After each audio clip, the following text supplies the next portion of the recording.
자, 오늘은 여호수아 5번째 시간입니다. 지난 시간에 우리는 여리고에서 돌아온 여호수아의 두 정찰병을 봤어요. 여리고로 가서 정찰을 하고, 근데 사실 정찰을 한 게 아무것도 없죠. 그냥 라합에게 도움받고 라합을 통해 들은 이야기를 가지고 돌아왔습니다. 자, 이들이 돌아와서 여호수아에게 보고한 내용은 2장 24절이었어요. 자, 2장 24절 우리 같이 한번 읽어볼까요? 어떤 내용을 보고했는지. 2장 24절입니다. 시작. 그들은 여호수아에게 말했다. 여호와께서 우리 손에 그 땅을 모두 넘겨주셨습니다. 그래서 그 땅에 사는 사람들도 모두 우리 앞에서 기죽어 있었습니다. 자, 사실 이 말은요, 하나님이 1장 3절부터 4절에서 이미 하신 말씀이에요. 이미 해주신 약속이 그냥 확인된 것뿐입니다. 자, 1장 3절과 4절 제가 읽어볼게요. 너희 발바닥으로 밟는 곳은 어디든지 내가 너희에게 주겠다. 내가 모세에게 말한 대로 해주겠다. 광야에서부터 레바논까지 큰 강 유프라테스에서부터 히타이트 사람들의 온 땅을 지나서 해지는 곳인 큰 바다 지중해까지다. 그 모든 곳이 너희의 영토가 될 것이다. 이 약속이 두 정찰병들을 통해서 확인됐어요. 하나님 말씀대로 가나안의 모든 민족이 지금 두려워하고 있다. 저들이 기죽어 있다. 하나님이 이스라엘에게 자신들의 땅을 다 주셨다는 걸 그들이 인정하고 있다. 확인이 되었습니다. 자, 보고를 받은 바로 다음 날 여호수아는 주둔에 있던 시딤에서 일어나 11km 정도 떨어져 있는 요단강으로 나아갑니다. 자, 이제 한 11km를 이제 가는 거예요. 여호수아가 아침 일찍 일어났다고 되어 있어요. 아침 일찍 일어났다. 우리가 아침 일찍 일어날 때는 어떨 때죠? 어떤 일을 앞두고 있어요? 그런데 그 당일이 되었을 때 아침 일찍 일어났다는 건 결연한 의지를 말해주는 겁니다. 내가 이제 그 일을 해야지.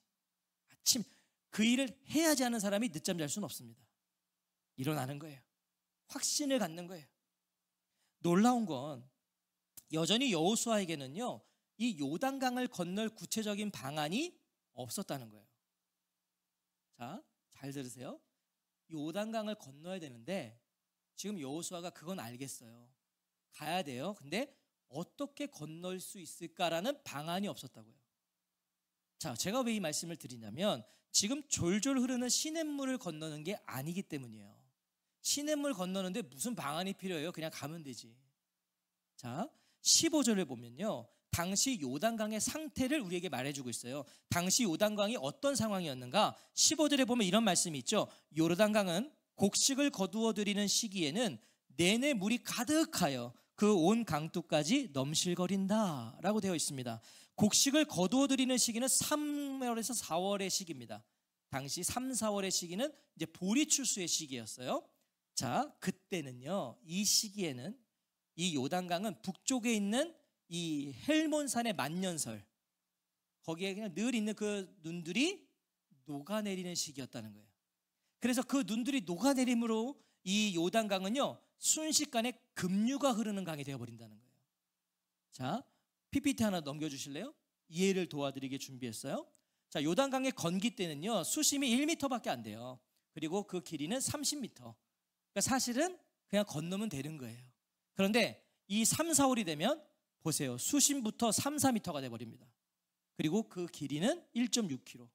쉽게 건널 수가 없는 거예요. 거기다가 급류라고요. 급류. 물이 막 빠르게 지나가고 있는 그 요단강입니다. 자, 그러면 건널 방안이 필요해요. 어떻게 건널 것인가? 그런데 지금 여호수아에게는 그 방안이 없어요. 그러나 여호수아는 지금 어떻게 하고 있습니까? 하나님의 말씀대로 그 요단강을 향하여 가고 있는 거예요. 나아가는 거예요. 여호수아에게 어떤 믿음이 있었다는 거예요? 일어나 온 백성과 함께 요르단강을 건너라 말씀하신 그 하나님께서 가면 그것을 건널 수 있는 방안도 주실 것이다. 이 믿음이 있었다는 것이죠. 2절은 그럼에도 불구하고 눈앞의 요단강은요, 정말 만만치 않은 상대였다는 걸 말해주고 있어요. 갔더니 이게 만만치가 않은 거예요. 자, 2절 보세요. 제가 읽어보겠습니다. 3일이 지나 행정관들이 진영 가운데로 다녔다. 자, 요단강을 건너기 위해서 이스라엘 백성들과 요단강가에 도착한 여호수아는요, 거기에서 며칠을 머물렀대요? 3일을 머물렀대요. 여러분, 건너려고 왔거든요. 근데 3일을 머물러요. 그 요단강가에서 3일을 머물렀다. 여호수아는 3일 동안 이스라엘 백성들로 그 매서운 요단강을 보게 한 겁니다. 그 무서운 그 급류의 요단강을 보게 한 거예요. 며칠 동안? 3일 동안. 3일이 지나서 요단강이 잠잠했다는 증언이 성경에 없어요. 그러면 이건 뭘 말해주는 거죠? 여호수아가 이 요단강이 좀 잠잠해지기를 기다렸다는 게 아니라는 거예요. 그거 기다리는 게 아니었어요. 잦아들 기미가 보이지 않았단 말이죠. 3일이 지났을 때도. 여호수아는 요단강이 잠잠해지기를 기다린 게 아니라 성난 요단강을 보면서 이스라엘 백성들이 깨닫기를 원했던 거예요. 이걸 보면서 직접 자기들이 눈으로 보면서 깨닫기를 원했는데 뭘 깨닫기를 원했겠어요? 요단강은 결코 우리의 힘과 능력으로는 건널 수가 없다. 아까 보셨죠? 못 건너요. 어떻게 우리의 힘으로 건널 수 있겠어요? 그리고 또 하나, 오직 하나님께만 방법이 있다.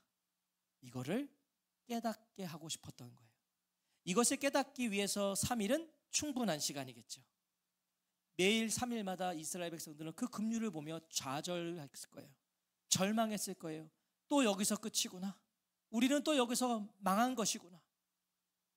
그러나 동시에 그래도 하나님이 우리를 도와주실 수 있지 않을까? 그러지 않고서는 이건 불가능한 일이야. 이런 것을 3일이면 충분히 깨달을 수 있는 거잖아요. 우리의 최악이 하나님이 일하실 최고의 기회라는 걸 잊지 마세요. 우리 아까도 찬양했어요.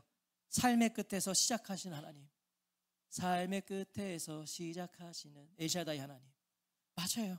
삶의 끝에서 시작하시는 하나님을 믿으셔야 돼요. 자, 나의 끝이 하나님께는 시작이라는 걸 기억하시기 바랍니다. 우리가 끝이 아니면 하나님 시작하지 않으세요. 바닥을 치지 않으면 하나님이 역사하지 않으세요. 왠지 아세요? 조금이라도 여지가 있고 조금이라도 가능성이 있고 조금이라도 기회가 있을 때 하나님 은혜 주시면 우리는요 다 지가 했다 그래요. 이거 가능성이 있었잖아. 이거 할 수 있었잖아.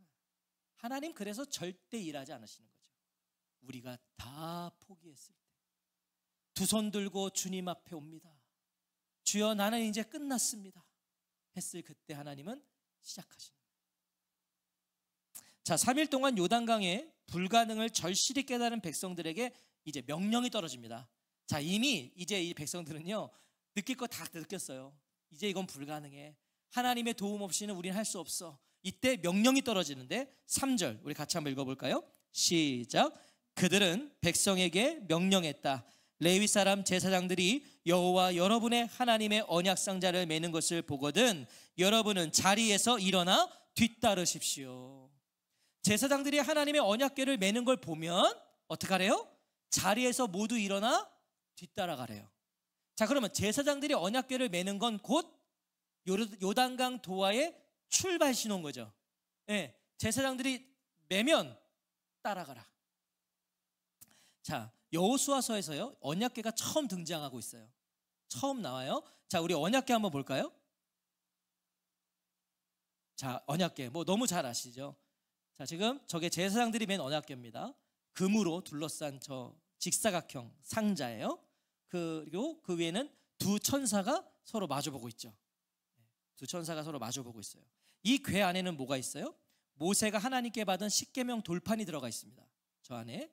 그리고 이스라엘 백성들이 광야에서 방황하는 동안에 하나님이 기적을 베푸셔서 먹여주셨던 그 만나 항아리가 들어가 있고요. 대제사장의 권위를 상징하는 아론의 지팡이가 저 안에 들어가 있는 거예요. 자, 저렇게 제사장들이 언약궤를 메고 가면 전부 다 따라가라. 자, 이 명령이 떨어졌습니다. 자, 이 언약궤의 의미는 무엇일까요?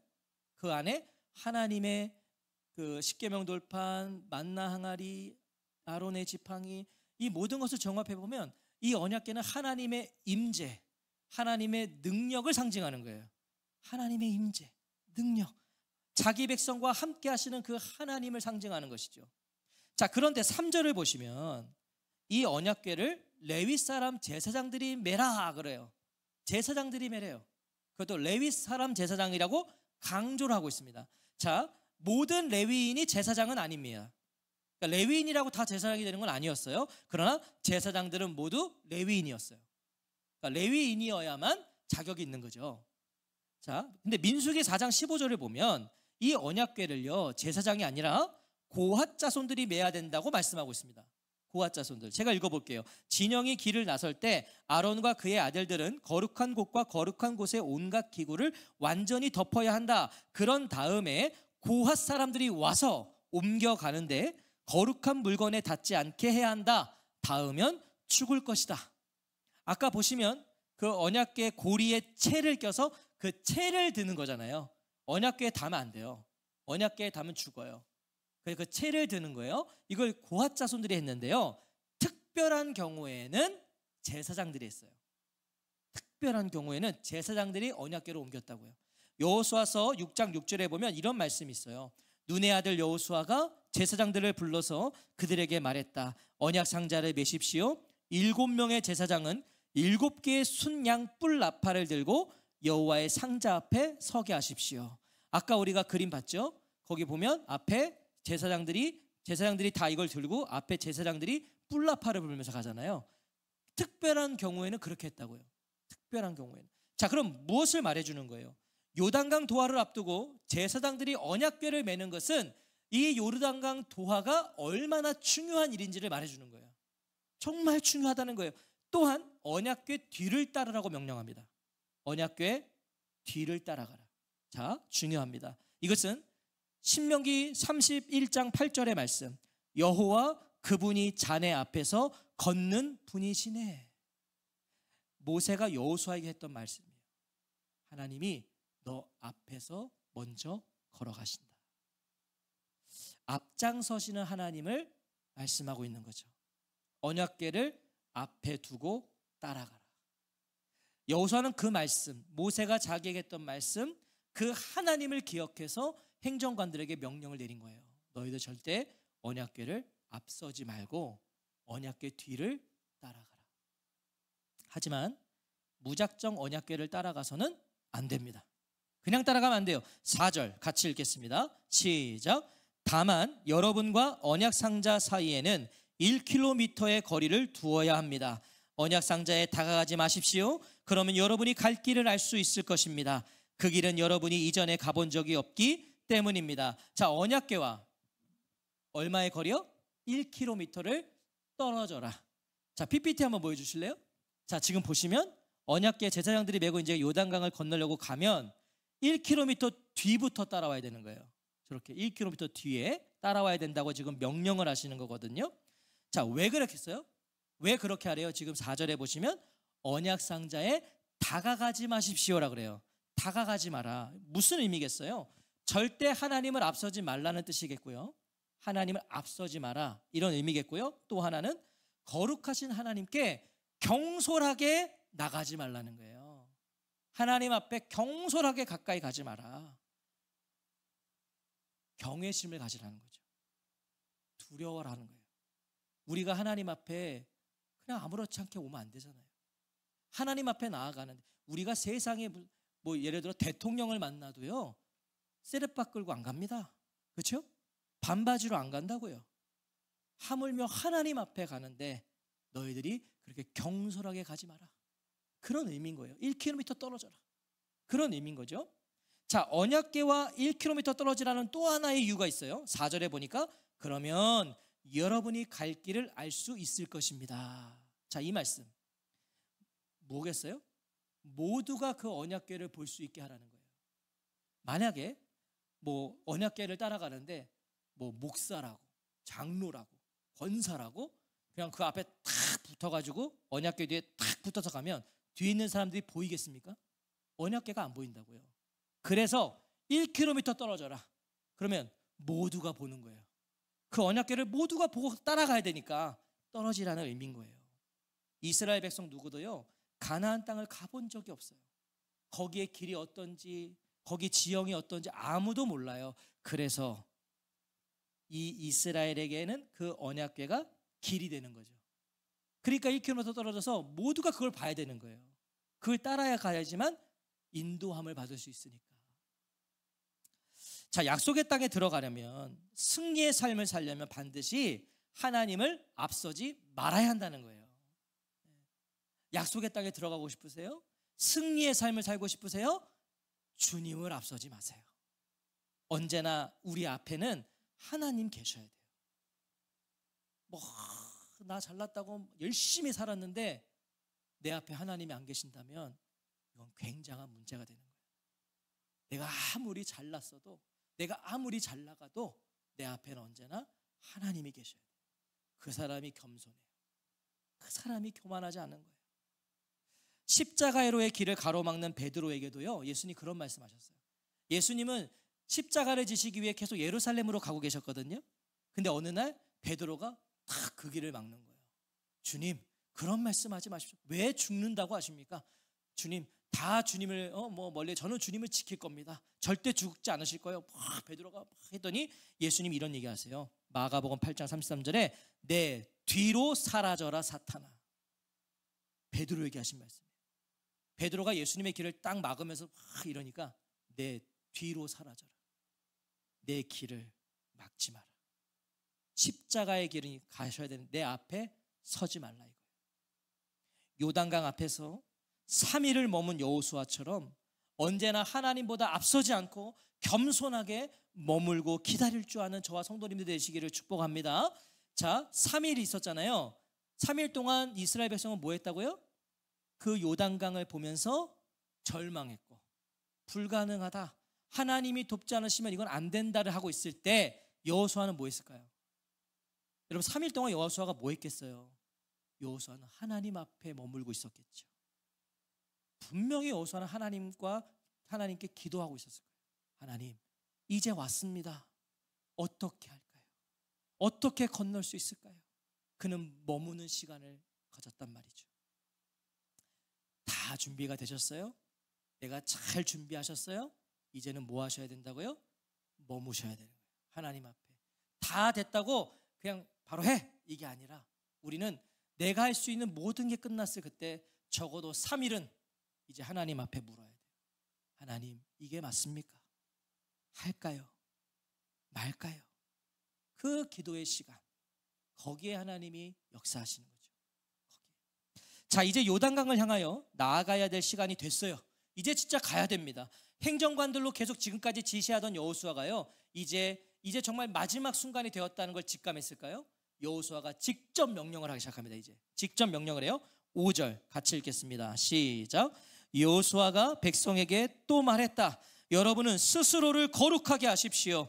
여호와께서 내일 여러분 가운데서 놀라운 일을 하실 것이기 때문입니다. 여러분, 중요합니다. 요단강 도하를 앞둔 여호수아의 최종 점검이 뭐예요? 거룩이었다는 거예요. 마지막 점검이 성결이었다는 거예요. 거룩, 성결. 약속의 땅에 들어가기 위해 중요한 건, 자, 지금 우리가 알다시피 이제 이 약속의 땅에 들어가면 뭐가 있어요? 전쟁이 있어요. 그러면 약속의 땅에 들어가려면, 전쟁을 해야 되면 뭐가 준비돼야 됩니까? 칼이 준비돼야 되고, 창이 준비돼야 되고, 방패를 점검해야 돼요. 그런데 그게 아니었어요. 약속의 땅에 들어가기 위해 중요한 건 어떤 물리적이고 그런 군사적인 것이 아니었어요. 영적인 것이었다는 걸 주목하셔야 돼요. 영적인 것이었어요.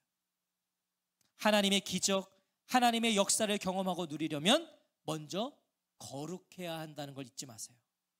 거룩해야 돼요. 성결해야 돼요. 그래야 역사를, 하나님의 기적을 내가 볼 수도 있고 누릴 수도 있는 거예요. 거룩하지 않으면 하나님이 기적을 베푸셔도 몰라요. 누리지를 못해요. 왜? 그 더러움과 죄악이 그걸 가려버리거든요. 거룩해야 돼요. 자, 그럼 뭐가 거룩일까요?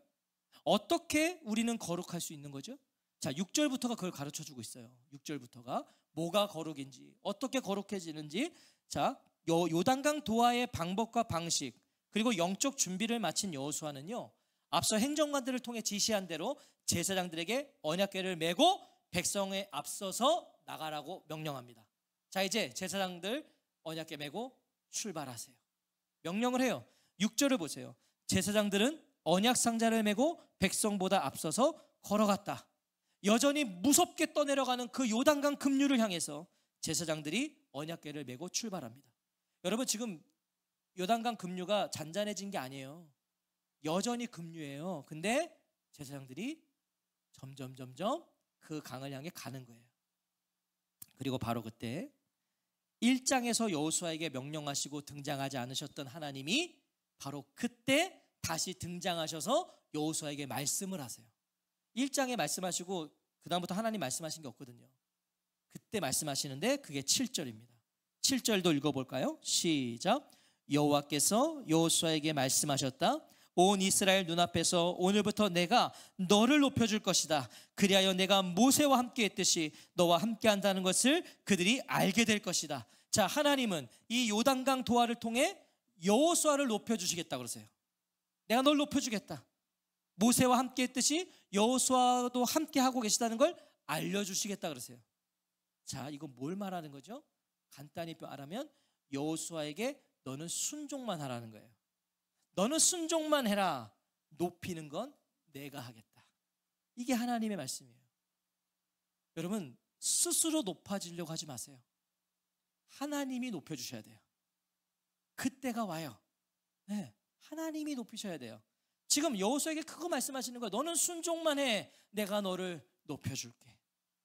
한마디로 걱정하지 말라는 거예요. 제가 묵상해 봤어요. 왜 이런 얘기 하셨을까? 왜 걱정하라고 하지 말라 그러셨을까? 가만히 생각해 보면 여전히 모세의 그늘에서 완전히 벗어나지 못한 그 여호수아의 숨겨진 마음까지도 하나님은 알고 계셨던 거예요. 여호수아뿐만 아니라 많은 이스라엘 백성들은 계속해서 모세와 여호수아를 비교했을 거예요. 모세는 당대 최고의 지도자예요. 범접할 수가 없어요. 그러니 여호수아도 뭐만 하려면 모세가 생각나고, 이스라엘 백성도 여호수아가 뭐만 하려고 그러면 자꾸 모세랑 비교하고, 이게 은연중에 여호수아를 붙들고 있었던 거죠. 하나님 뭐라 그러시는 거예요? 괜찮아, 너는 순종만 해. 내가 너를 높여줄게. 하나님은 여호수아에게 요단강 도하를 위해 하나님이 준비하신 비책을 꺼내세요. 하나님이 준비하신 게 있었어요. 8절에 보니까 너는 언약 상자를 맨 제사장들에게 요르단강 물가에 이르거든 요르단강으로 들어가서 있으라고 명령하거라. 하나님의 비책이 보이세요? 언약궤를 맨 제사장들이 요단강에 먼저 들어가야 한다는 건 이미 앞서서 밝히셨죠. 예, 제사장들이 언약궤를 메고 먼저 들어가라. 이건 이미 말씀하셨고요. 여호수아도 그 부분을 제사장들과 백성들에게 이미 알렸어요. 그래서 지금 제사장들은 언약궤를 메고 요단강가에 서서 대기 중입니다. 지금 딱 쓴 거예요. 이제 한 발만 들어가면 강인 거예요. 딱 서 있단 말이죠. 지금 멀리서 보는 급류와 코앞에서 보는 급류의 그 무서움의 두려움의 차이는 굉장히 클 겁니다. 그죠? 멀리서 보는 거랑 가까이서 보는 거랑 다를 거예요. 그 거센 급류 소리는 두려움을 주기에 충분했을 겁니다. 여러분, 여기 이거 중랑천이라고 그러나? 여기도 비 많이 올 때 보시면은 무섭습니다. 물 막 내려가는 거 보면 무서워요. 자, 그런데 하나님은요, 그 제사장들로 하여금 먼저 요단강에 들어가서 그 강물 한복판에서 언약궤를 맨 채 서 있게 하라는 거예요. 급류에 들어가는 것도 미치겠는데 거기 들어가서 함중앙에 가서 거기 서 있게 하래요. 요단강 급류를 바라보면서 이 명령을 받고 있는 제사장들을 한번 상상해 보세요. 지금 이것도 지금 갈까 말까 5만 가지 상상이 드는데 들어가 서 있으래요. 하나님의 명령을 받은 여호수아는요, 곧장 그거를 명령하는 게 아니라 보세요, 곧바로 백성들을 불러 모읍니다. 그리고 이렇게 얘기해요. 하나님의 말씀을 들으라고 그래요. 하나님의 말씀을 들어라. 제사장들에게 명령을 내리기 전에 뭐 했다고요? 자기가 하나님께 받은 그 말씀을 다 불러 모아서 들어라. 무엇이 거룩이죠? 어떻게 우리가 거룩해지는 거죠? 본질상 우리에게는 거룩의 걷자도 없어요. 우리는 본질상 죄만 가득한 인간들이에요. 우리가 생각하고 마음속에 있고 모든 게 죄예요. 그 어떤 선교사님이 그러더만 우리는 죄 짱아찌라고. 죄 그냥 다 그냥 짱아찌. 거룩의 걷자도 없어요. 하지만 하나님의 말씀을 듣고 그 말씀에 순종하여 언약궤를 바라볼 때, 그 언약궤를 따라갈 때 하나님은 우리를 거룩하다 하시는 거예요. 거룩하다. 하나님이 우리를 의롭다 하시는 건 우리가 의로워서가 아니에요. 의가 어디 있어요? 우리는 입만 나오면 우리는 다 악이죠. 우리는 의가 없어요. 근데 우리를 의롭다 하시는 것은 우리가 예수님의 보배로운 피를 덧입고 그 보혈의 은총을 덧입고 십자가 예수님을 바라볼 때 의롭다 하시는 거예요. 의롭다. 그래서 우리는 찬송하는 거죠. 나는 공로 없도다. 예수의 피밖에 없네. 자, 드디어 여호수아가 요단강 도하 명령을 내립니다. 이제 진짜 내려요. 14절 15절 같이 읽겠습니다. 14절 15절 시작. 백성이 요르단강을 건너려고 천막을 걷어 길을 나설 때 언약 상자를 맨 제사장들이 백성보다 앞섰다. 상자를 맨 사람들이 요르단강에 이르렀다. 그리고 상자를 맨 제사장들이 물가에 발을 담갔다. 요르단강은 곡식을 거두어 드리는 시기에는 내내 물이 가득하여 그 온 강둑까지 넘실거린다. 자, 여호수아의 명령에 가장 먼저 제사장들이 순종합니다. 순종해요. 이 역사적인 요르단강 도하에 제사장들의 무서운 순종이 있었다는 걸 우리는 기억해야 되는 거예요. 여러분, 무서운 순종 아닙니까 이거? 여전히 집어삼킬 듯한 급류가 흐르고 있어요. 무서워요. 그런데 제사장들은 그 물가에 발을 담급니다. 눈에 보이는 것을 믿었다면, 이 제사장들이 현실을 바라보았다면 불가능한 일이었어요. 그 급류에 발을 내디딜 인간이 어디 있습니까? 제사장들은 여호수아를 통해 말씀하신 하나님의 약속을 믿은 거예요. 보여서 믿은 게 아니라, 예상돼서 믿은 게 아니라 그 약속을 믿어본 거예요. 이 제사장들의 순종이 없었다면 어땠을까요? 만약 이 순간에 제사장들이 여호수아여, 이 급류를 보고도 그 말을 할 수 있냐? 네가 가라. 만약 이랬다면 여러분 어땠을까요? 요단강 도하는 없었을 거예요. 어쩌면 다시 광야로 돌아가야 됐을 거예요. 다시 하나님이 광야 생활로 뺑뺑이 돌리셨을지도 몰라요. 니들은 아직도 멀었다. 다시 가라. 그리고 또 40년 또 굴리시는 거예요, 하나님이. 그러면 요단강 약속의 땅은 가야 되는데 그 시간은 더 지체됐겠죠. 더 멀어졌겠죠. 오늘 저와 성도님들이 만난 요단강 급류는 무엇이세요? 내가 지금 마주하고 있는 요단강 급류, 이건 안 될 것 같은데, 이 문제 때문에 내가 오늘도 나를 정말 아프게 하고 힘들게 하는 거 뭐가 있으세요? 지금 해야 할 일은요, 하나님의 말씀을 듣고 그 말씀에 순종하는 거예요. 요단강 급류를 만났을 때 우리는 다른 거 할 게 아니라 하나님의 말씀을 들어야 돼요. 그리고 순종해야 돼요. 왜요? 그래야 그 요단강을 건널 수 있어요. 그 요단강은 사람이 도와서 건널 수 있는 게 아니에요. 누가 도와줘야 할 수 있는 게 아니에요. 하나님이 하셔야 돼요. 하나님. 자, 하지만 분명 제사장들도 사람이에요. 급류에 발을 내딛는 것은 분명 쉽지 않은 행동입니다. 어쩌면 두 눈을 질끈 감았는지도 몰라요. 가라고 그랬을 때 안 갈 수도 없고 그냥 눈 감고 갔겠죠. 저는 오히려 그래야 맞다고 생각해요. 저는 제사장들이 아멘 하고 갔다고 생각하지 않아요. 그냥 눈 감고 하고 간 거예요. 어떻게 보면 또 에라 모르겠다. 어쩌면 뒤에 있는 제사장은 앞에서 가니까 에라 모르겠다 하고 갔을 수도 있어요. 그렇게 갔을 수도 있다고요. 그런데 발끝에 요단강 물이 닿는 바로 그 순간에 놀라운 일이 일어난 거예요. 발을 담근 것도 아니라니까요. 발끝에 요단강 물이 살짝 닿는 그 순간에 놀라운 역사가 일어났는데 16절을 같이 읽겠습니다. 시작. 그러자 위에서 흘러내리던 물이 멈추어 서서 위로 솟아 둑을 하나 이루었다. 아주 멀리 아담 곧 사르단 곁에 있는 도시까지 미쳤다. 아라바 바다 곧 소금 바다로 흘러내리던 물이 완전히 끊어져서 백성은 여리고 맞은편으로 건너갔다. 제사장들의 발끝이 요단강에 닿는 순간에 위에서 흘러내리던 물이 멈추는 거예요. 물이 치솟아 둑을 만들었다는 거예요. 할렐루야, 할렐루야. 순종하지 않았다면 볼 수 없었던 기적이에요. 그 믿음의 한 발을 내딛지 못했다면 일어날 수 없었던 역사였어요. 17절은 이 놀라운 하나님의 역사의 결과입니다.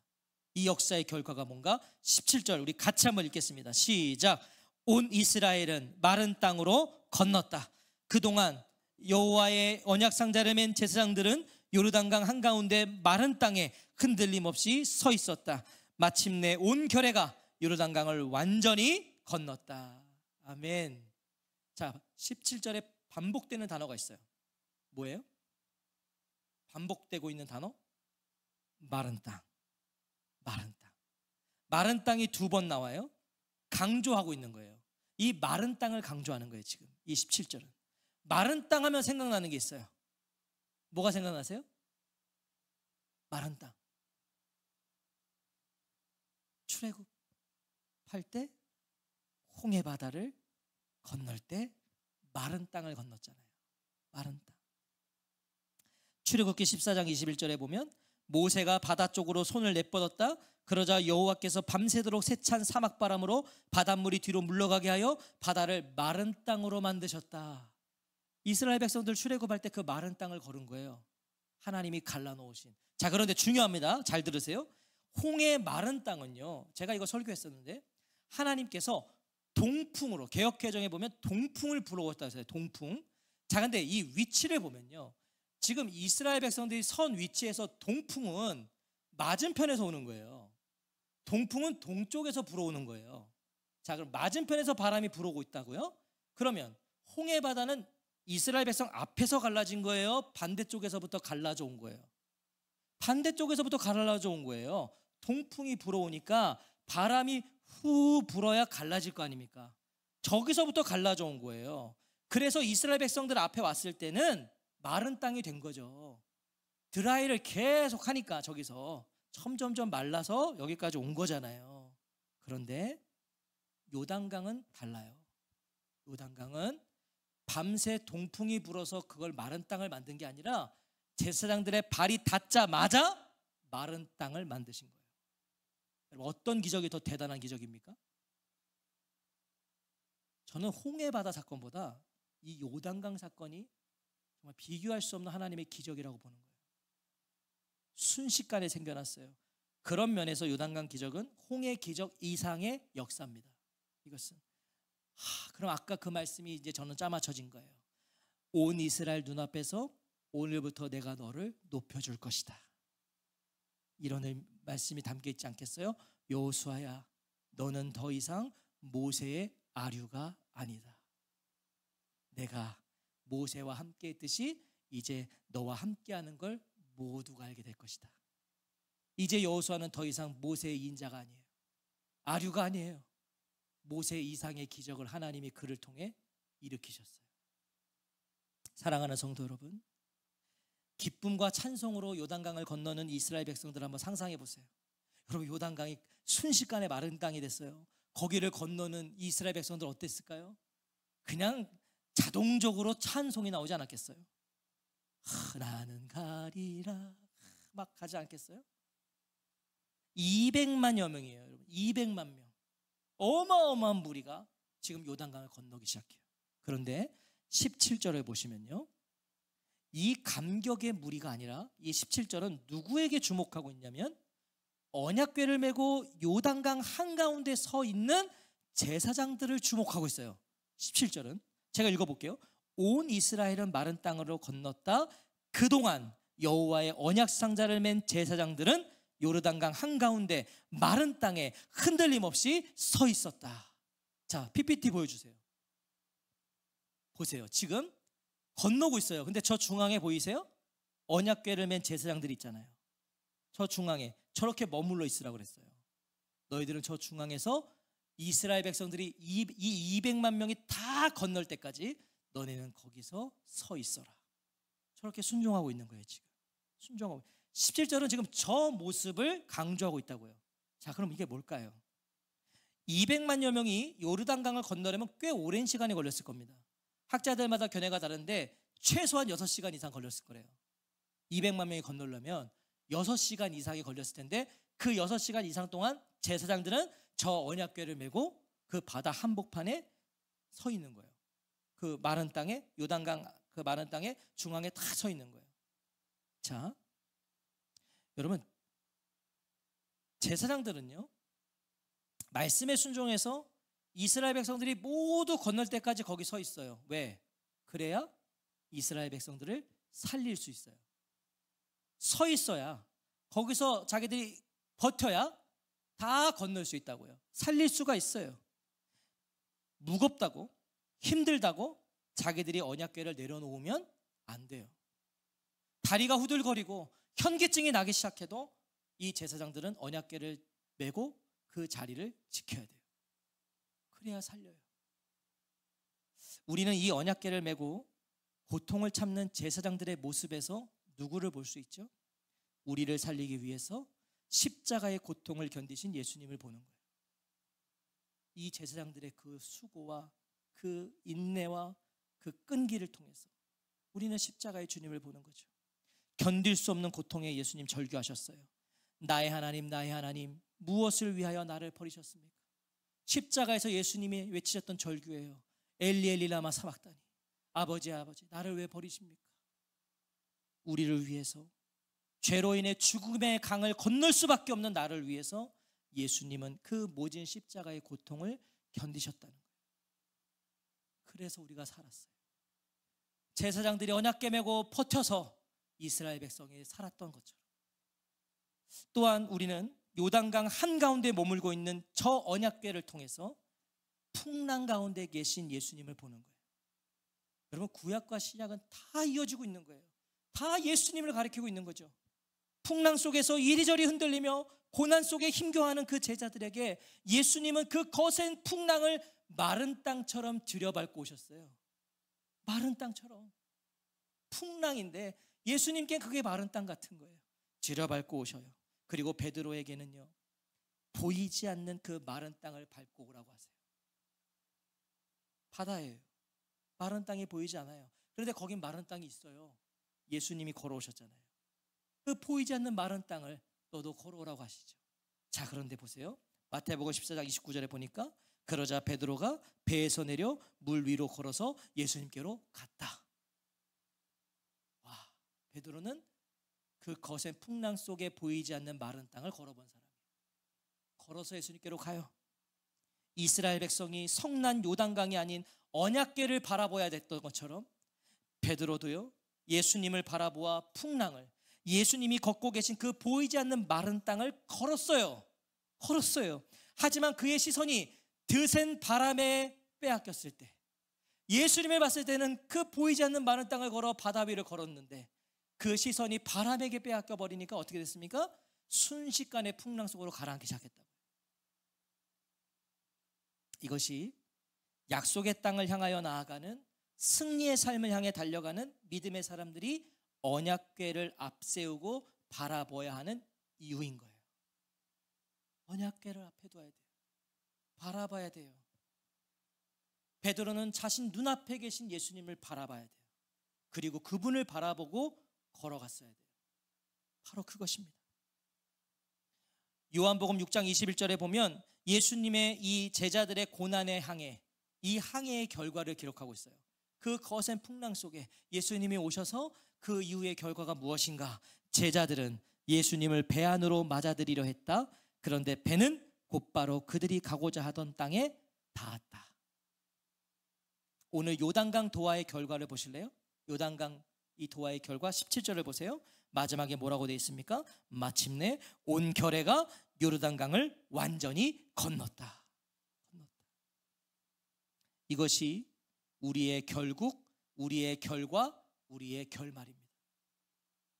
우리는 요단강을 앞에 두고 있어도, 거센 풍랑을 앞에 두고 있어도 우리는 마침내 도착하게 돼 있어요. 목적지에 닿게 돼 있어요. 왜요? 우리의 요단강에 언약궤가 있기 때문에, 우리의 그 거센 풍랑에 예수님이 계시기 때문이에요. 그래서 우리는 통과할 수 있고 닿는 거예요. 언약궤를 따라 마른 땅을 걷게 되는 저와 성도님들이 되시기를 주님의 이름으로 축원합니다. 아멘. 기도하겠습니다.